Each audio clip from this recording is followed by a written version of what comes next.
There's plenty of ways for video games to insult players. Perhaps they deploy a crass money-grubbing practice after launch, break years-long promises to the player base, thoughtlessly include offensive content in the final release, or completely balls up a new entry in a beloved franchise. Whatever the circumstances, these games all ended up offending players one way or another, no matter how great the core gameplay happened to be. In some cases, the developers were able to rectify the issue, while in others, the damage was already done. I'm Jess from WhatCulture, and here are 10 recent video games that totally insulted players. Number 10. Locking New Game Plus behind a paywall. Like a Dragon, Infinite Wealth. Like a Dragon, Infinite Wealth is arguably the greatest game in the entire franchise, which is a big statement. It's a ludicrously entertaining RPG packed to the absolute gills with content. But because fans apparently aren't allowed too much of a good thing without forking over a little extra, Sega decided to lock the game's New Game Plus behind a DLC paywall. Despite typically being a bog standard feature included with the base version of just about any game, Sega opted to make Infinite Wealth's New Game Plus exclusive to those who spent extra on either its deluxe or ultimate editions. That's a minimum $15 upcharge simply for the luxury of being able to carry your stats over into a second playthrough. Naturally, franchise fans were deeply unhappy about this and made their displeasure vocal on social media, though Sega seemed to largely ignore the outcry. Given that Infinite Wealth went on to become the fastest selling game in the series' storied history, gating a basic feature behind a pricey premium edition seems even more greedy in retrospect. Number 9. The infamous nerf patch. Diablo 4. Though Diablo 4 launched to generally positive reviews, the player response since has been decidedly more polarizing. And in particular, there was a volcanic outcry when Blizzard released their controversial 1.1.0 patch ahead of Season 1's long-awaited launch. The patch severely nerfed players, reducing their damage and defense, in turn slowing leveling and effectively turning the game into a slog, as many put it. Fans were pissed,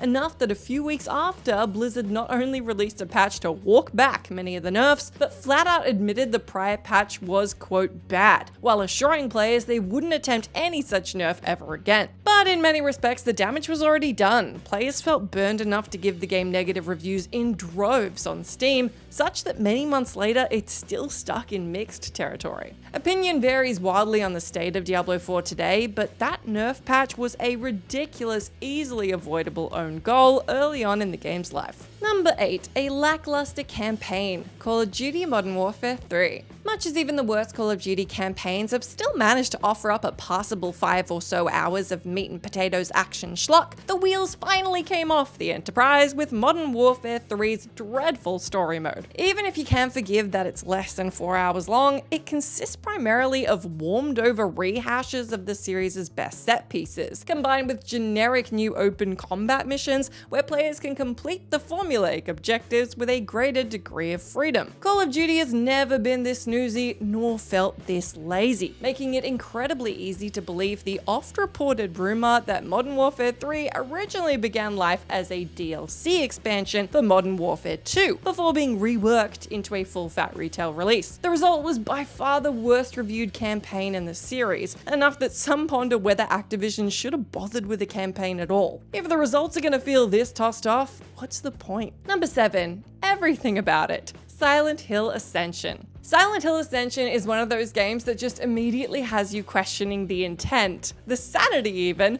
of those who greenlit it. Konami's ongoing attempts to rejuvenate the flagging survival horror IP continued this past October with this interactive cinematic horror game/TV series. A sprawling months-long episodic story revolving around a large cast of characters being terrorized by manifestations of their trauma, Ascension was certainly an ambitious and intriguing idea, albeit one that fell completely flat in the execution. As anyone who tuned in or played that opening episode will not so fondly remember, the experience was rendered a laughingstock from the jump through its ridiculous dialogue, uneven voice acting, janky community-driven QTE and voting sequences, various bugs, and the immediately intrusive presence of microtransactions. At its best, it was a crushing disappointment, while at worst, it actively damaged the Silent Hill brand, leaving fans irate that not insignificant resources were being devoted to such a poorly thought out project. Hell, Ascension's miraculously still going today, yet is destined to be remembered as the series' embarrassing low point. Well, so far anyway. Number 6. Early access goes offline for hours. Suicide Squad Kill the Justice League. As if the launch of Suicide Squad Kill the Justice League wasn't already plagued by brutally low expectations, things got even worse for Rocksteady and Warner Bros. Games when the live service superhero title launched in early access 3 days before its proper release. Shortly after the early access period began, players en masse encountered a bug whereby their game was already auto-completed, forcing Rocksteady to take it offline. And because Suicide Squad Kill the Justice League is currently an online-only affair, with an offline mode being promised later down the line, this rendered it unplayable for hours. And even once this issue was rectified, the servers were again taken down for maintenance less than 24 hours later. Naturally, loyal fans who shelled out the £100 for the deluxe edition weren't happy about the game being unplayable for a decent sliver of the early access period. And so, to compensate, Rocksteady gifted 2,000 Luther coins, the game's microtransaction currency, worth about £16, to all affected players. While Rocksteady could certainly have done nothing, many were nevertheless unmoved by this offer, especially as Luther coins can only be used to purchase in-game cosmetics. Above all else, it absolutely underlined how desperately the game needed an offline mode at launch, because as gaming tends to prove time and again, launch day for online-only releases are almost always a catastrophe. Number 5, featuring a racist cartoon, Atomic Heart. FPS Atomic Heart ruffled some feathers mere days after release when players discovered some questionable content inside one of the game's safe rooms. Each of these rooms contained televisions featuring clips from a real Soviet-era propaganda animation series, which is called Nu Pogodli. And in one of said rooms, a clip showed a blatantly racist caricature of an African tribesman firing an arrow. Social media was certainly divided on the issue, some feeling that developers Mundfish made a mistake by including such insensitive imagery free of context, while others felt that it was nevertheless thematically appropriate given the series takes place in an alt history version of the Soviet Union. All the same, the backlash was vocal enough that Mundfish ultimately apologized for the offending clip, which they promptly edited to remove any and all glimpse of the caricature in question. And naturally, for every person satisfied with this response, there were the usual suspects decrying them for caving to pressure and self-censoring. Number 4, using AI voiceovers, The Finals. Despite middling pre-release expectations, free-to-play FPS The Finals launched to decently positive reception from players and critics alike, though there was one aspect of its production which quickly soured some. Shortly before release, developers Embark Studios confirmed the game's voiced commentators would actually be created by an AI-powered text-to-speech program, trained from voice actors employed for that purpose, because they felt this brought them far enough in terms of quality. Naturally, this proclamation didn't go down very well with players or industry members, who felt that treating flesh and blood voice actors like disposable assets who simply slow down game development